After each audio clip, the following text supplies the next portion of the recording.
नमस्कार मंडळी, श्री स्वामी समर्थ सर्वांना। आज आपण इथे ना एकदम छान अशी कांद्याची पात बघणार आहे। किती फ्रेश आणि किती हिरवीगार ही कांद्याची पात आहे बघा। एकदम फ्रेश ही कांद्याची पात आज बाजारात मिळाली। त्यानंतर बघा स्वच्छ धुवून घ्यायचे या पातीला। कांद्याची पात चिरल्यानंतर धुवायची नाही, चिरण्या अगोदरच तिला स्वच्छ धुवून घ्यायची, माती असेल ती काढून घ्यायची आणि त्यानंतर तिला बारीक चिरून घ्यायचे। या पद्धतीने आपल्याला इथे ही कांद्याची पात चिरून घ्यायची आहे। तुम्ही बघू शकता अशा पद्धतीने बारीक चिरून घ्यायची आणि त्यानंतर आपल्याला ही पात चिरून झाल्यानंतर हा जो कांदा आहे, हा कोवळा कांदा, तोही या पातीमध्ये वापरायचा आहे। या कांद्याच्या पातीला मी वेगळा कांदा वापरत नाही, जो पातीबरोबर कांदा असतो कोवळा कांदा तोच घालायचा। अशा पद्धतीने कांदा बारीक चिरून घ्यायचा आहे। हा पातीचा जो कांदा आहे तोही बारीक अशा पद्धतीने चिरून घ्यायचा आहे। तुम्ही बघू शकता त्याची जी मुळं आहेत ती काढून घ्यायची आणि त्यानंतर त्याला अशी बारीक चिरून घ्यायचं। एक नंबर लागते ही कांद्याच्या पातीची भाजी। तुम्ही नक्की अशा पद्धतीने ही भाजी करून बघा। तसं तर कांद्याची भाजी ही कांद्याच्या पातीची खूप वेगवेगळ्या पद्धतीने करतात। मूग डाळ घालून करतात, पीठ पेरून करतात, पण आज आपण इथे चना डाळ घालून ही कांद्याची पात बघतोय। त्यासाठी बघा कढईमध्ये तेल घालून घ्यायचं आहे।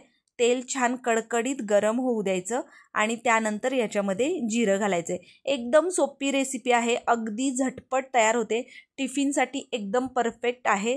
अगदी 5 ते 10 मिनिटात ही कांद्याची पात एकदम छान तयार होते। अशा पद्धतीने बघा जिरं घालून घेतलेलं आहे। जिरं छान फुलू द्यायचं आणि त्यानंतर याच्यामध्ये लसूण घालायचं आहे, ठेचलेला लसूण घालायचा आहे। इथे साधारणपणे 5 ते 6 पाकळ्या लसूण पाकळ्या मी छान ठेचून घेतलेल्या आहेत आणि हा लसूण आपल्याला याच्यामध्ये घालून घ्यायचा आहे। लसूण छान गोल्डन ब्राऊन रंगावर असा छान परतून घ्यायचा आणि त्यानंतर जो आपण पातीचा कांदा घेतलेला आहे, जो बारीक चिरून घेतलेला आहे, तो कांदा घालून घ्यायचा। तुम्ही बघू शकता अशा पद्धतीने हा कांदा सुद्धा या लसणाबरोबर छान आपल्याला 1 ते 2 मिनिटभर परतून घ्यायचा आहे आणि त्यानंतर आपल्याला याच्यामध्ये अगदी पाव चमचा हळद टाकायची आहे।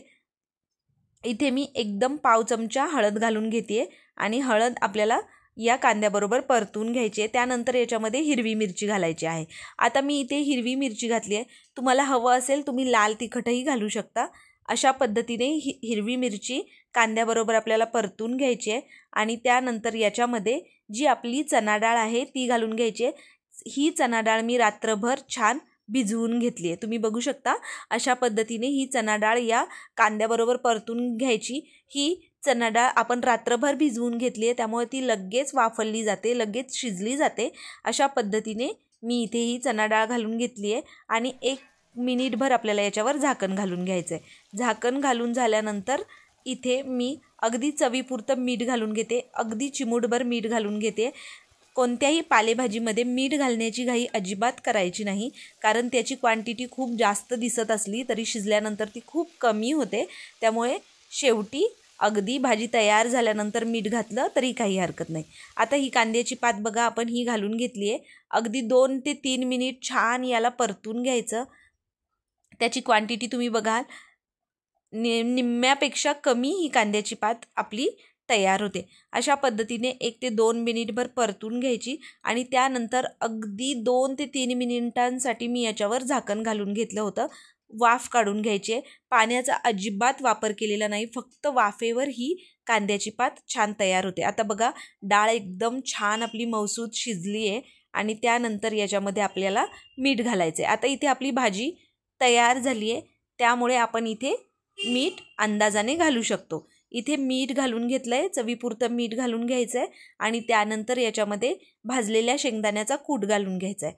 मी इथे आता मीठ घालून झाल्यानंतर 1 ते 1.5 चमचा भाजलेल्या शेंगदाण्याचा कूट घालून घेते। या कुटामुळे ही भाजी एकदम अप्रतिम लागते। तुम्ही नक्की एकदा या पद्धतीने ही कांद्याची पात करून बघा, अगदी न आवडणारेही आवडीने ही भाजी खातील।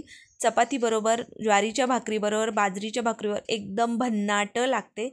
चला तर मग पट तयार होणारी ही कांद्याच्या पातीची भाजी तुम्हाला कशी वाटली नक्की कमेंट करून सांगा आणि तुम्हाला जर ही रेसिपी आवडली असेल तर आपल्या आदिश्री रेसिपी चॅनलला सबस्क्राईब करा। त्याचबरोबर बेल आयकॉनही प्रेस करा, जेणेकरून इथून पुढे येणाऱ्या छान छान रेसिपीच्या नोटिफिकेशन्स तुम्हाला मिळतील आणि त्या तुम्हाला ट्राय करून बघता येतील। थँक्यू।